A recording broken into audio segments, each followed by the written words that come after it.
کیا نماز کے لیے نیت زبان سے کرنا ضروری ہے؟ بڑا عام سوال ہے جی۔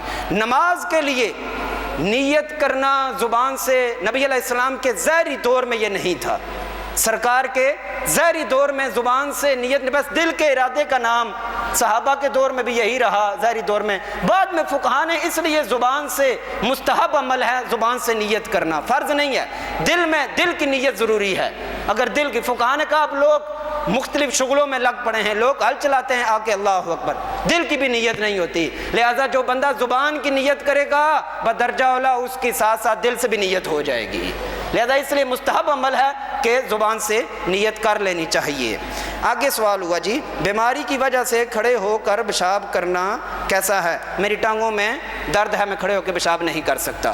توجہ جی، اگر ٹانگوں میں درد وغیرہ ہے، اس کو بیٹھنے میں تکلیف ہوتی ہے، تو وہ کھڑے ہو کر پیشاب کرنے سے، کیونکہ چھینٹیں جسم پہ پڑتی ہیں۔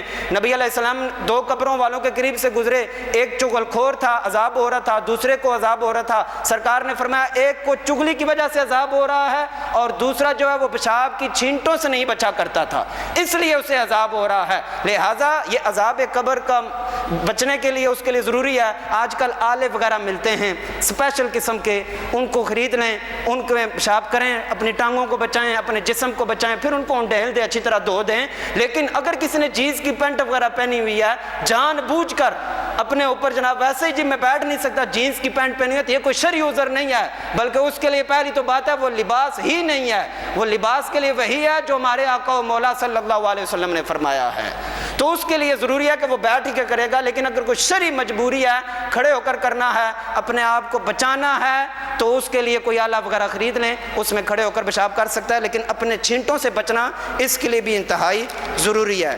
آگے بڑا اہم سوال ہوا جی، میت کا کھانا کیسا ہے؟ یعنی جس دن کسی گھر میں فوتگی ہو جائے اس گھر سے کھانا کیسا ہے؟ اعلیٰ حضرت رحمۃ اللہ علیہ نے فتاوی رضویہ شریف میں فرمایا کہ میت کے گھر سے 3 دن اغنیاء کا کھانا بدعت و گناہ ہے۔ جو آدمی زکوٰۃ نہیں لے سکتا وہ میت کے گھر سے 3 دن کچھ نہیں کھا سکتا۔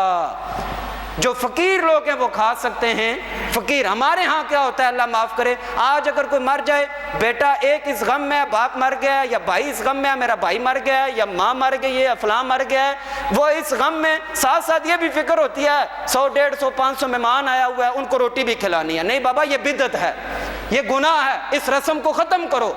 شریعت میں صحابہ نے، نبی علیہ السلام کے ظاہری دور میں، بعد میں کہیں بھی ہمیں یہ نہیں ملا جس گھر میں فوتگی ہو جائے جی وہاں دیگیں آ رہی ہیں جی، رشتہ دار دیگیں دیں یا کنبے والے دیں یا وہ خود کریں، اس گھر میں کھانا اغنیاء کا جائز نہیں ہے، گھر میں کھانا جائز نہیں ہے، اس رسم کو ختم کیا جائے۔ بالخصوص امیر کے گھر میں کوئی مرے وہ ہاتھ اٹھا کر کہے اللہ نے بڑا کچھ دیا ہوا ہے، لیکن 3 دن جو بھی کھانے کے لیے آئے وہ اپنے گھر سے کھا، تعزیت کرنی ہے نا، اپنے گھر سے کھا پی کے آئے۔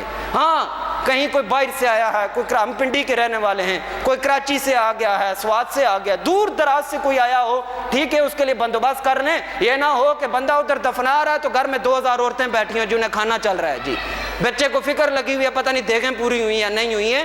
اس رسم کو بھی ختم کیا جائے، میری آپ لوگوں سے گزارش ہے۔